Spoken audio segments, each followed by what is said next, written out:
কলম্বো থেকে চলে যাচ্ছি।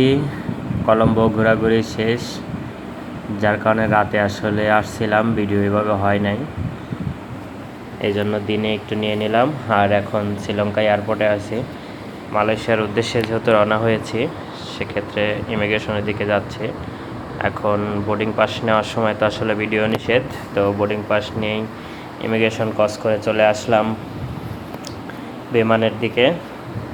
সবাই যার যার মতো সেই সিরিয়ালে আছে। আমি একটু এই ফাঁকে ভিডিওটা নিয়ে নিলাম। দেখেন ফিটসিয়ারদের কি বলবো, ড্রেস আপ দেখলে আপনাদের হাসি পাবে। যাই হোক, বেশি কিছু না বলি। তো সবাই যার যার মতো আগাচ্ছে, আমিও যাচ্ছি, এবং আমরা সব ফ্রেন্ড মিলে ঘুরতে গেছি। আসলে ফ্রেন্ডরা যাওয়াই ভালো, আদারওয়াইজ একা কখনো যাবেন না, মজা পাবেন না কোথাও। সবাই একসঙ্গে যাওয়ার চেষ্টা করুন।